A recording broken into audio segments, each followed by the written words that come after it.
had seen many things in his 42 years. He had survived the dust storms of Mars, the acid rain of Venus Base, and the predators of 442b. But he had never seen anything like the ships in the sky. The alarm started at dawn, not the soft warning tones that meant whether trouble or equipment failure.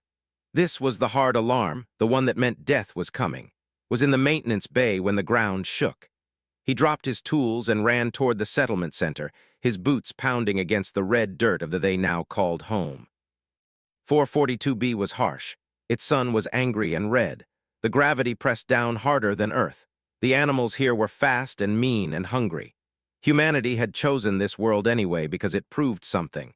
It proved that humans could survive where no other species thought survival was possible. Commander Hayes was shouting orders when reached the command center. The screens showed the sky filled with ships. Not a few ships, hundreds. They blocked out the red sun like a cloud of locusts. "What are they?" asked. Hayes said the name sounded like a curse. "The Hive Fleet. They're not slowing down, they're not hailing us, they're coming in hot." Felt ice in his chest. He had heard stories about every spacer had. They were an old empire that had conquered over 400 worlds. They thought of other species the way humans thought of insects. They were smart. They were cruel, and they had never lost a war. "Get people to the shuttles," said, "now." "Already doing it," Hayes replied. "We have maybe 20 minutes before they enter strike range. We're getting as many people off-world as we can." Turned and ran. He knew where families would gather, the school, the medical center, the housing blocks. He helped push panicked people toward the landing zone where 3 shuttles were already warming up. Children cried. Parents held them tight. The older people moved slowly and helped them along, ignoring their thanks. Then he remembered. Lily, 7 years old, daughter of David, one of the colony's best engineers. Lily should have been at school, except David had mentioned yesterday that Lily was sick, staying home to rest. Changed direction and ran toward the residential section. The power was already failing. Some lights were out. Others flickered like dying stars. In the distance, he heard the first explosions. They were attacking the outer defenses. The house was small but sturdy. David had built it well, pounded on the door. No answer. "David, open up," shouted. He tried the door, locked. He threw his shoulder against it once, twice. On the third try, the frame cracked and gave way. The house was empty, dust hung in the air, signs of a hurried evacuation, clothes left on the floor, a cup knocked over on the table, but no people. Felt a small surge of relief. Maybe they got out. Maybe David grabbed Lily and made it to the shuttles. He was about to leave when he heard it. A sound, small and scared and coming from below. The maintenance hatch. Pulled it open, stairs led down into the darkness. He had a light on his belt. He switched it on and descended. The bunker was meant for emergencies, a safe place to wait out dust storms or solar flares. He found them huddled in the corner, wrapped in emergency blankets. Except not them, just Lily and something else. "It's okay," said quickly, keeping his voice calm. "I'm here to help. Where's your father?" Lily's eyes were red from crying. She was clutching something brown and furry. At first thought it was a pet. Then he realized it was a honey badger, one of the creatures that had somehow survived in the colony's outlying areas. Small, mean, tougher than anything twice its size. "He said I had to stay here," Lily whispered. "He said he was going to find a way for us all to get out together, but the ground started shaking, and he didn't come back, and then Stubborn came through the air vent." Stubborn was the honey badger's name. Of course it was. The animal hissed at, protecting the girl with its small body. "Your father got out, honey. I'm sure he's at the shuttles," said. He wasn't sure of any such thing, but Lily needed hope right now. We have to go now." "I'm not leaving without Stubborn," Lily said. Her voice was not a child's plea. It was a statement. Her chin was set. She had her father's stubborn nature. Heard more explosions, closer now. The shuttles would be launching soon if they weren't already gone. He looked at the honey badger. The creature looked back, intelligent and fierce. "Okay," said. "Okay, we all go together, but we have to move fast." He picked up Lily. She held Stubborn tight against her chest. The honey badger did not fight him. Maybe it understood. Maybe it knew that was trying to keep them alive. When they reached the surface, the world had changed. The sky was on fire. They had landed assault troops. They were armored and tall and moved with terrible purpose. Machines followed them, each one the size of a house, with weapons that burned and tore through human structures like paper. Saw the shuttles lifting off, 2 of them gone. The 3rd shuttle was still there, its ramp closing. Desperate people were running toward it, and soldiers were holding them back. Not human soldiers, tall beings with 4 arms and eyes that glowed blue. One of them raised a weapon and fired. 3 people fell. Did not stop to think. He ran toward the shuttle, keeping his head low. Lily held tight to his neck with one arm, stubborn with the other. A warrior turned toward him. The weapon came up, felt heat on his back, part of his suit smoldered, but he kept running. The shuttle's ramp was half closed now, reached it in 3 long strides and threw himself inside. He hit the deck hard. Lily fell and rolled with the impact, still holding stubborn. "Go, go, go," someone shouted. The ramp sealed, the engines screamed. The shuttle lifted away from 442B. Lay on the floor, gasping. Smoke filled the cargo bay, crying people huddled around him. Lily sat up, shaking but unhurt. Stubborn shook himself like he had just come out of water, his brown fur standing on end. As they climbed through the atmosphere, looked out the small window. The fleet was still there. 100 ships, 200, all of them hungry, all of them deadly.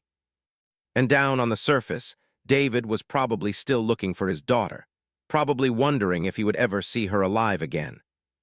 Pulled Lily against him. He whispered promises he was not sure he could keep. The honey badger wedged itself between them, small and tough and surprisingly warm. Below them, 442B was burning. The red dirt would soon run red with blood. The had arrived, and everything was about to change forever. Commander Hayes had made it to the shuttle. He was on the flight deck now, talking to the pilot. His voice was hard and cold. "We head for the mountains," Hayes was saying. "The sanctuary station, it's the only place they won't destroy." Held Lily, the honey badger made a low sound, not quite a growl. It was ready for a fight, ready for anything. Was not, but he would have to be. Because down on that burning world, there would be no more. The shuttle never made it to orbit. The fired from the ground. A pulse weapon, bright and terrible, caught the shuttle's wing, felt the impact. The whole ship shuddered. Alarms screamed. The pilot fought the controls, but it was no use. They were going down. Grabbed Lily and Stubborn. He pulled them away from the windows as the shuttle tilted and fell. People screamed. Someone prayed in a language did not recognize. The descent was chaos. The crash was worse than the descent. The shuttle hit hard. The metal frame twisted and buckled. Cargo shifted and flew. People were thrown about like toys, wrapped his body around Lily and Stubborn and absorbed the impact. His ribs cracked with a sharp pain. His shoulder dislocated, but Lily was safe. When the movement stopped, there was silence. The kind of silence that comes after terrible violence. Could taste blood. His own blood, he thought. The emergency lights flickered on and off, painting everything in red. He pushed away the twisted metal that covered him. His arms screamed in protest, but it still worked. Mostly. Around him, other survivors were moving. Some were crying, some were not moving at all. Lily coughed. She was alive. Stubborn hissed and scrambled out of his grip, already alert and angry. "We have to go," said. His voice did not sound like his own. Raw, broken. "Now, before they come." Commander Hayes appeared through the smoke, his face cut and bleeding. Behind him were maybe 20 other people, out of over 100 who had been on the shuttle. "The sanctuary," Hayes said. It was not a question. "It's 50 kilometers north, through the Badlands. We can make it if we move now and stay hidden." Looked at Lily. She was staring at him with huge eyes, waiting for him to tell her what to do. This girl who had been playing with toys yesterday. This girl who had been safe and warm and innocent. "We move," said. "We move or we die." They emerged from the wreckage into a nightmare. The settlement was in ruins. Buildings were burning. Soldiers moved through the streets like spiders, executing anyone they found. The red sky was getting darker as smoke filled the air. Stubborn moved ahead of them, his small body staying low and alert. The honey badger moved through the ruins like he had been born to this. Maybe he had been. 442B had made every creature mean and smart and ready to survive. Hayes led them through the back ways, using the colony's layout to avoid the main streets. They moved fast and silent. Lily was held tight by her arms around his neck. She did not cry. She did not complain. She had understood somehow that sound meant death. They made it to the edge of the colony by late afternoon. The terrain opened up into the Badlands, a maze of rocks and canyons and gullies. Not safe. Nothing was safe, but it was better than the open ground. Then the hunter squad found them. There were 6 of them, smaller than the soldiers that had attacked the settlement. Faster. These were bred for pursuit and killing. Their armor was sleek, their weapons hummed with lethal energy. Hayes grabbed shoulder. Go, take the girl, head for the canyon to the east, follow the dry riverbed north. Stubborn knows the way. We stay together, said. We slow you down, Hayes replied. We buy you time, go. Wanted to argue, but Hayes was already moving back toward the hunters, pulling out his rifle. The other survivors with them did the same. They were making a stand. They were dying so that others could live. It was the most human thing had ever seen. He turned and ran. Lily was heavy in his arms, but he did not slow down. Stubborn bounded ahead, his small form weaving through the rocks. Behind them, gunfire erupted. Then the sound of energy weapons. Then silence. Did not look back, he could not. If he did, he would stop. If he stopped, Lily would die.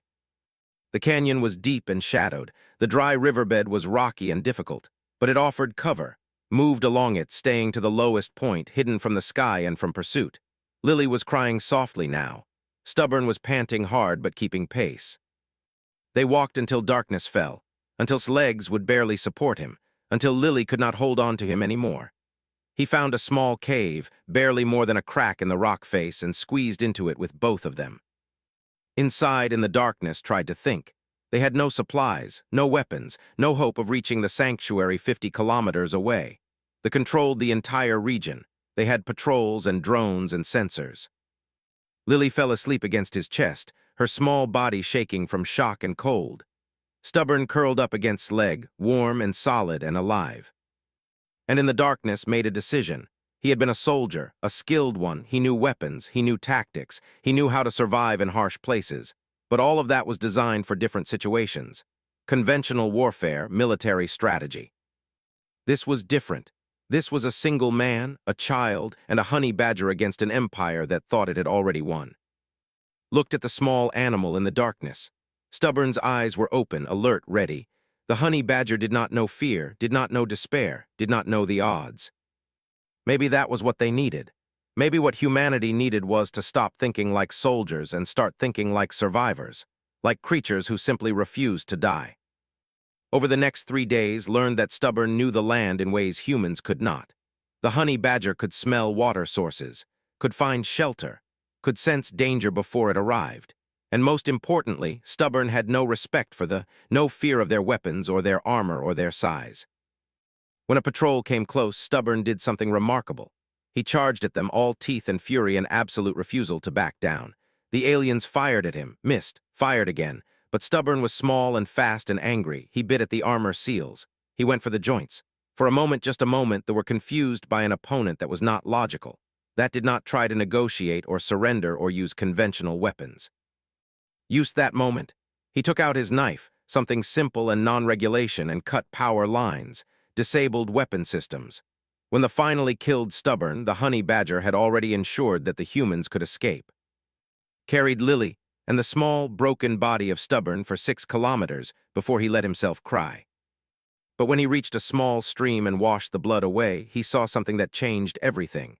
Movement in the trees, other animals, drawn by the scent of blood and chaos, and among them other honey badgers. 3 of them, young ones, they approached Stubborn's body with caution and then with a kind of mourning. They sniffed at him, and then they looked at Lily. One of them stepped forward. It was smaller than Stubborn. More, it had only one ear. It looked at Lily, and Lily looked back. Very slowly, the honey badger reached out and touched her hand with its nose. "Mama," Lily whispered, "it's like you said, we're home now." The sanctuary station was built into the heart of the mountain, carved out of rock that had stood for billions of years. It had been meant to be a refuge for scientists studying 442B's geology. Now it was the last place on the planet where humans could still breathe without dying. Approached it carefully. The main entrance had been sealed. Blast doors made of steel and concrete blocked the way. Guards stood behind reinforced positions, and they had weapons trained on anything that moved. Walked toward them with his hands up. Lily was on his back, her arms around his neck. The honey badger was at his side, low and ready. "Don't shoot," called out. "I'm human, the girl is human, we're with the colony." For a long moment, nothing happened. Then one of the guards stepped forward. It was Commander Hayes, alive, burned but alive. Hayes looked at Lily, looked at the honey badger. His face was hard to read. "Get inside," Hayes said. "Now." The sanctuary was a small world. Underground corridors lit by emergency lights. Labs and sleeping quarters and storage areas. About 200 people had made it here. The remnants of the colony. The ones who had been fast enough or lucky enough to escape the... David was there, Lily's father. When he saw his daughter, he broke down completely. He held her and cried and could not seem to stop. Lily cried too and stepped back to give them space. Hayes pulled into a private room. "The control the whole colony now," Hayes said. "We have maybe 3 days of supplies, maybe a week if we ration hard. There are children down there who are going to starve to death." Did not answer. He had already known it would be like this. "We're going to launch a distress signal," Hayes continued. "There's a relay station at the peak of the mountain. If we can get someone up there, we can send a message to the outer colonies. To Earth, to anyone. But it's 10 kilometers of open ground. They have patrols everywhere, and their sensors pick up movement from the air." "Send me," said. Hayes looked at him like he was insane. "You'll be killed before you get 100 meters. "Maybe, but the honey badger won't be. The sensors aren't calibrated for small animals, not the native ones. The badger moves like it belongs here. It won't trigger alarms the way a human would." Hayes shook his head. "That's insane." "It's the only chance you have," said. They argued for an hour, but was right, and they both knew it. The next morning strapped a small signal device to the honey badger's collar. The device was crude, but it would work. One signal. That was all they needed, one signal to bring help. Before let the badger go, Lily came to him. She held the small creature against her chest, and she whispered things that did not try to hear. Private things between a girl and the animal that had saved her life. "Come back," Lily said. "You have to come back." The honey badger butted its head against her hand, a gesture of farewell or promise. Then it moved toward the entrance. "Go," said. "Climb, find the peak." The badger looked at him once, and then it was gone, running into the bright red day. Alone, smaller than a human hand, carrying the weight of 200 people on its collar. Returned to the mountain sanctuary and waited. Hayes set up watches. Guards watched the entrance. Everyone waited for either the to come or for the relay to activate. The relay activated at dusk. One signal, simple, pure. A pulse that said human colony to all ships that were listening. Help needed, 442B, now. The response came minutes later. They figured out where the signal came from. A patrol launched toward the peak of the mountain. Not soldiers, something worse. Drones, flying machines bristling with weapons. From the mountain entrance, watched them go. He felt something break inside his chest. Then Hayes grabbed his arm. "Look," the commander said. The honey badger was coming back down the mountain. Not running, walking, with drones chasing it, with weapons firing, with impossible odds. And the badger was still alive. It was bleeding, one of its legs hung wrong, but it moved toward the sanctuary with absolute purpose. The drones kept firing. The badger kept moving. It was the most insane thing he had ever seen. It was the most human thing he had ever seen. The guards opened the blast doors. The honey badger limped through, and the doors sealed behind it. Drones crashed into the sealed entrance and exploded, but the badger was safe. Picked up the wounded animal and rushed it to the medical bay. The colony's doctor, a woman named Carol, worked through the night. She stitched wounds and set bones and used medicines that humans needed, but applied them to a creature that was not human. By morning, the honey badger was still breathing, still alive. Lily sat with it the entire night. She held its paw. She whispered to it, and when the badger's eyes opened, she began to cry again. But not from sadness, from relief, from the knowledge that some things would not break, some things would not die. 2 days later, the first ship arrived. It was not a military vessel. It was a transport. It had come from an outer colony, one of 3 that heard the distress signal. Behind it, more ships were coming. A fleet was on its way, not large, but enough. Enough to hold until a real military response could be organized. Hayes coordinated the evacuation. They loaded children and wounded first, then women, then men, helped guide people toward the transport ships moving through the mountain corridors. Then the came. Not the main army, a strike force. A general named leading a group of elite soldiers. They breached the sanctuary's outer defenses and moved deeper into the complex. Hayes formed a defensive line in the main corridor, took a rifle and joined him. Around them, the remaining colonists prepared to make a stand. The firefight was brutal and short. Humans fell, but there were too many aliens. The human line was breaking.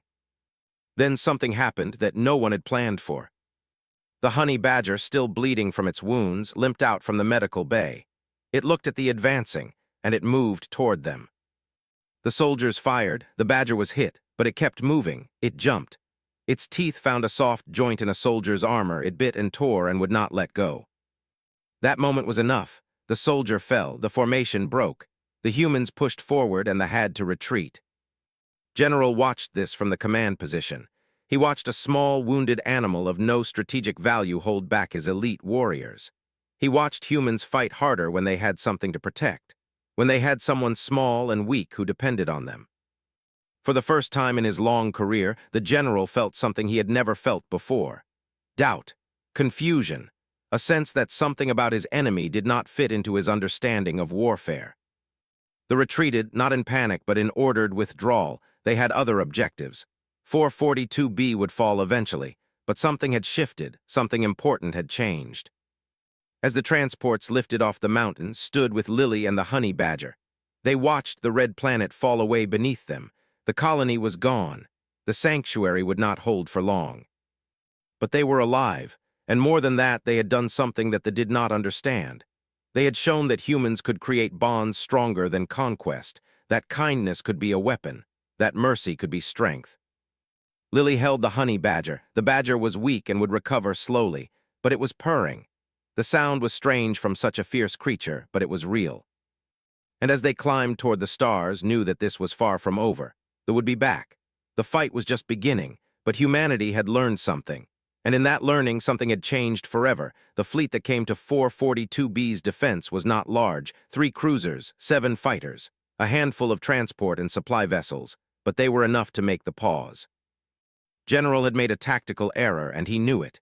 He had assumed the human colony would collapse quickly, that the loss of their settlement would break their will, that they would surrender or be destroyed. Instead, they had sent a signal. Instead, reinforcements had arrived. Instead of surrender, he was facing a military response. In his war room aboard the command vessel, made a decision. He would end this quickly. He would commit his most powerful asset, the Ravager.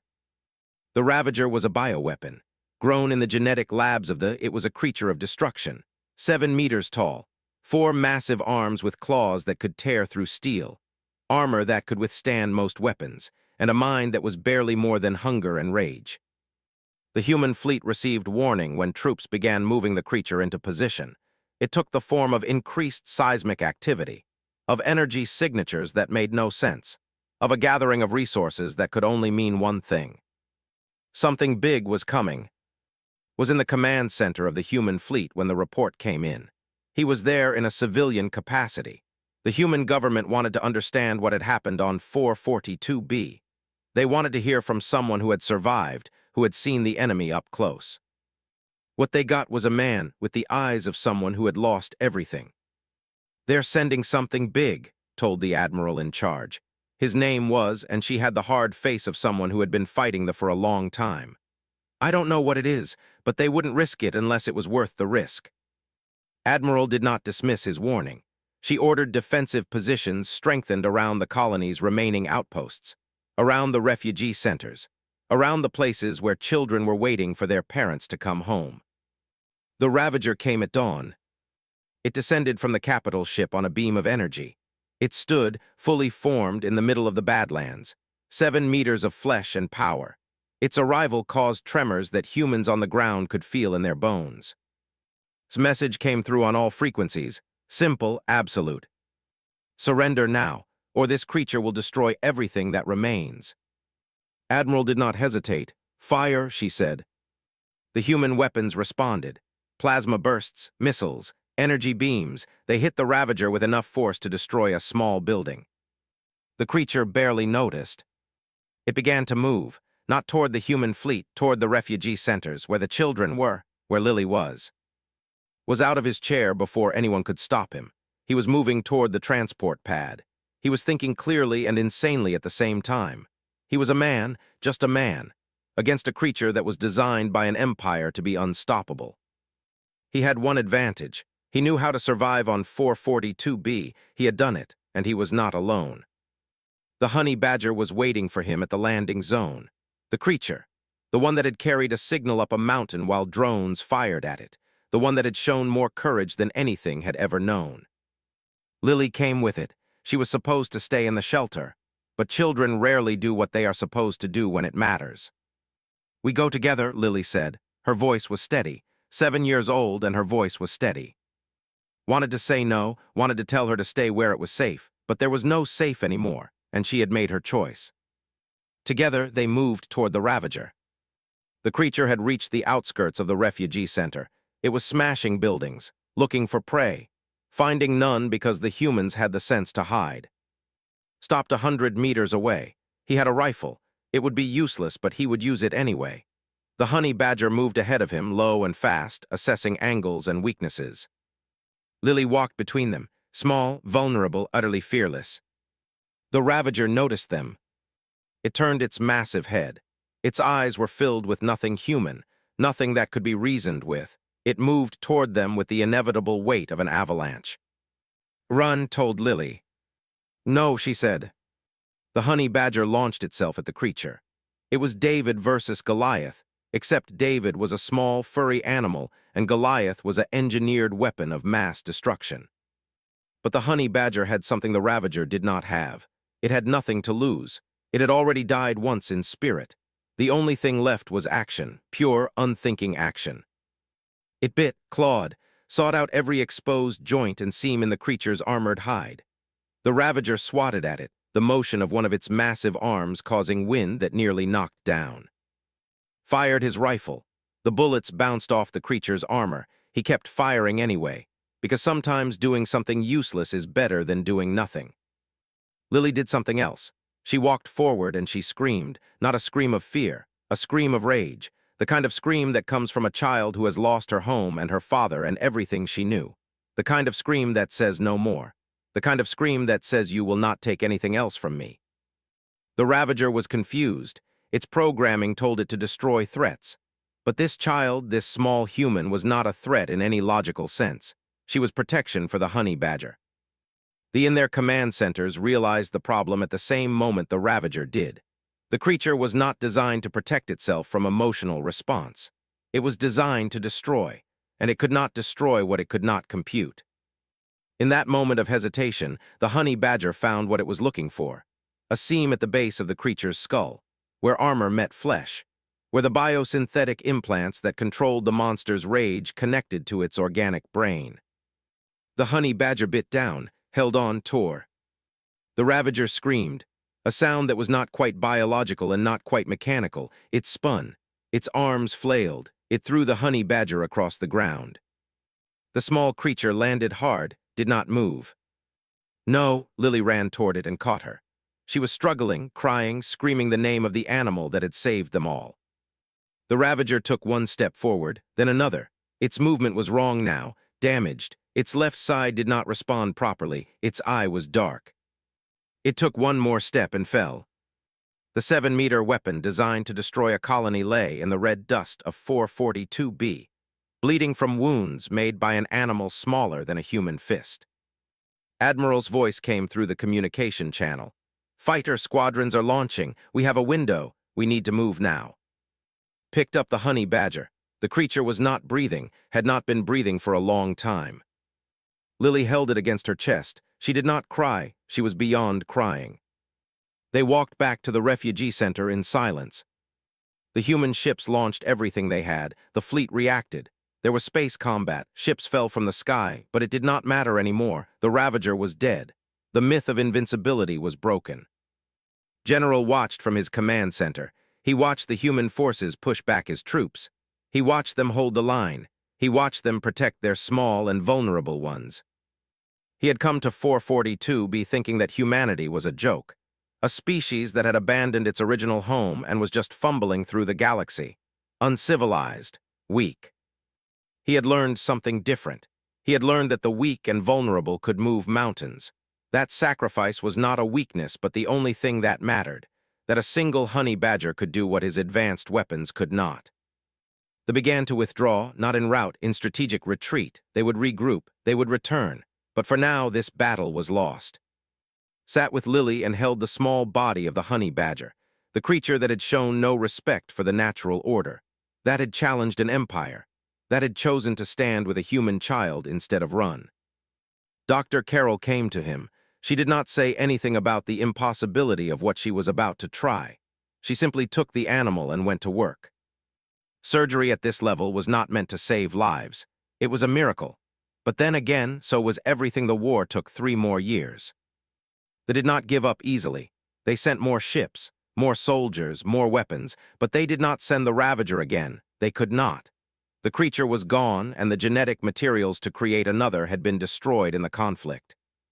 Slowly, incrementally, the human forces pushed back the invasion, with help from the outer colonies, with support from a galactic coalition that finally understood what they represented, with the example of a girl and her honey badger showing the way. Lily became the face of the resistance, not because the government wanted her to be, but because she was there, present in the refugee camps, helping people understand that hope was possible, that survival was worth fighting for. The honey badger was beside her, fully recovered and limping but alive. It had become a symbol of everything that was wrong with logic, a creature that was not supposed to matter, a creature that was not supposed to survive, a creature that had changed the course of a war. Was offered many things in those 3 years. Command positions, medals, a place in the government. He turned them all down. Instead, he worked in the colony reconstruction. He helped people rebuild their homes. He taught young soldiers how to survive on harsh worlds. And every night he sat with Lily and the honey badger and remembered the day when everything changed. David never returned. The assumption was that he had been killed during the initial invasion. Lily grieved him, but she grieved him the way someone grieves who has learned to live with loss, with sadness, but not with the kind of grief that breaks a person. Became her guardian, not legally at first, just in the way that matters. He was there when she woke up. He was there when she had nightmares. He was there because there was nowhere else he wanted to be. When the war ended, it did not end with a surrender. It ended with something stranger. A delegation from the collective, led by a mid-ranking soldier named.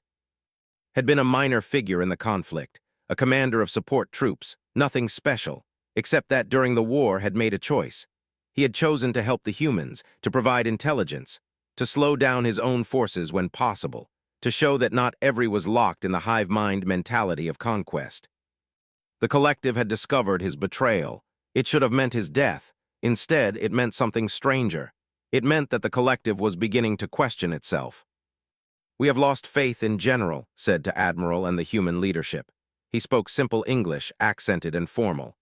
He went to and was defeated by creatures he called primitive, by a child, by an animal. He was supposed to be invincible. Instead, he was broken. Listened from the back of the room. He held Lily's hand. The honey badger lay at her feet, watching the alien with eyes that held no fear. "There are factions within our collective," continued.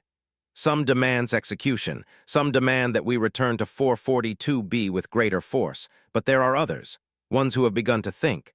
What if we are wrong? What if there is value in species we have not yet conquered? What if strength is not what we believed?" It was the kind of speech that could change worlds, and it did. The treaty was negotiated over months. The terms were harsh on both sides. They would withdraw from human space. But more than that, there would be trade, exchange of knowledge, a slow, difficult process of learning that the galaxy was not meant to be conquered but shared. General was executed by his own people for his failure. It was not triumph. No one celebrated, but it was justice of a sort, the kind of justice that says actions have consequences even for the powerful. Was asked to represent humanity at the treaty signing, to be the face of the victory. He agreed, but only because of one condition. Lily and the honey badger came with him. The treaty hall was on a neutral station, orbiting a binary star system. Humans and met in the same chamber for the first time as equals, not as conqueror and conquered, as two species learning to coexist. When Lily walked into the chamber holding the honey badger, there was silence. They had read the reports. They had seen the data. They had heard the stories, but seeing it in person was different. A 7-year-old human girl with a small, fierce animal that had stopped an empire. "This is Lily," said, "and this is her friend. I won't tell you the animal's name because it's not my right to speak it. But I can tell you what this animal represents. It represents something your military doctrine does not account for, courage that makes no sense, sacrifice that cannot be calculated, the refusal to surrender no matter the odds." He paused, looking at the faces of both human and leaders. "You came to our world thinking you would win easily. You had better weapons, better ships, more soldiers. You were right, you should have won, but you didn't, because you forgot something important. You forgot that in every species there are individuals who will choose to stand, who will choose to fight, who will choose to protect something they love even if it costs them everything." Lily stepped forward. She was small in that vast chamber. She was not more than 7 years old, but she moved with the confidence of someone who had seen the worst the galaxy could offer and had survived it.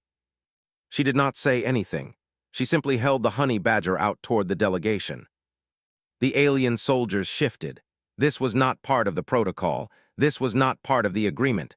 This was a girl trying to share something with enemies. Stepped forward. He had 4 arms and he held them carefully, showing they were empty. He approached Lily and the honey badger. The creature hissed. Its fur stood on end. It was ready to fight again if needed. Then it stepped forward. It touched his hand with its nose, small and fierce and absolutely certain. "I understand," said. His voice was quiet. "In my language there is no word for this, for the willingness to protect, for the connection between two beings so different. We will learn this, or we will lose again." The treaty was signed that day, not because of words or documents or political will, because a 7-year-old girl and a honey badger showed both species what was possible when you chose understanding instead of fear. The years after the war were different. The return to their territories, but changed, questioning, learning that the galaxy was more complex than conquest and order. Humans learned too. They learned that they were not invincible, but that they were resilient, that they could survive things that should have destroyed them, that the smallest among them could change history. Lily grew up. She became an ambassador between species. She traveled to space. She learned their culture. She spent time teaching them about humanity, about mercy, about kindness, about the value of individual lives in a universe that often seemed to care only about numbers and power. The honey badger stayed with her always, even as Lily grew into a woman, even as the scars on the creature's body became testimony to everything they had endured together. Retired from active duty when Lily was 12, he took a position teaching at the colony's new university, young humans, and came to learn from him, to hear about the invasion, to understand what had happened on 442B. He never told them that he had been afraid, that there were nights when he wondered if Lily would survive to see morning, that there were moments when he thought humanity had already lost. He told them the truth instead. That fear does not matter when someone depends on you. That courage is not the absence of fear, but action despite it. That the smallest act of kindness can change the course of history. 20 years after the war ended, there was a statue in the colony center. It depicted 3 figures, a man, a girl, and a honey badger. The inscription beneath it read, "Here stood those who refused to break."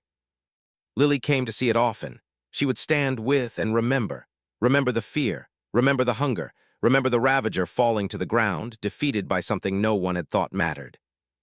The honey badger would sit at her feet and look at the statue, as if remembering its own role, as if understanding that it had been part of something larger than itself. "Thank you," Lily said to the animal, as she always did, as she would continue to do for the rest of her life. The honey badger did not respond. It did not need to. It had said everything it needed to say through its actions, through its refusal to surrender, through its choice to stand with a human child against an empire. Looked at the statue, at Lily, at the fierce little creature that had changed everything. And he understood what they were still learning, that the greatest strength in the universe was not weapons or power or dominion. It was the willingness to protect those you loved, the refusal to accept defeat when something mattered, the simple, absolute choice to stand and fight, no matter the odds. 442B had taught them all that lesson, and because it had, the galaxy would never be the same. The invasion that should have destroyed humanity had instead revealed what humanity was, and in that revelation, everything changed. not just for humans, but for every species that shared the stars. A honey badger and a girl had shown the way, and in showing it, they had rewritten the future of a galaxy. Else that had happened. When the honey badger opened its eyes 12 hours later, Lily was there. She held its paw, and she whispered to it all the things that needed to be said. Stood in the doorway and watched them. A girl and an animal that had no right to be alive. That had no right to exist in the same universe as empires and weapons and the... But they were alive, and because they were alive, humanity was different, stronger, unbreakable. The general had made a mistake. He had underestimated them. And in that underestimation, he had created something that would change the galaxy forever. He just did not know it yet. And understood. 442b had marked them, changed them, made them part of something wild and unbreakable. The honey badger with one ear stayed with them. It stayed close to Lily. It kept them alive. They walked toward the sanctuary. 2 humans and 1 fierce honey badger, not soldiers anymore, not a man and a child. Something new, something that they had never encountered before, something that could not be conquered or understood or broken. The hunter had become the hunted, and in that reversal, a new kind of strength was born. Ending, there would only be survival, and for Lily to survive would have to become something harder than he had ever been before. The shuttle rose higher, leaving the burning colony behind. Somewhere in the fire and smoke and death, humanity was about to learn a hard lesson about and they were about to learn something about humans that would change everything.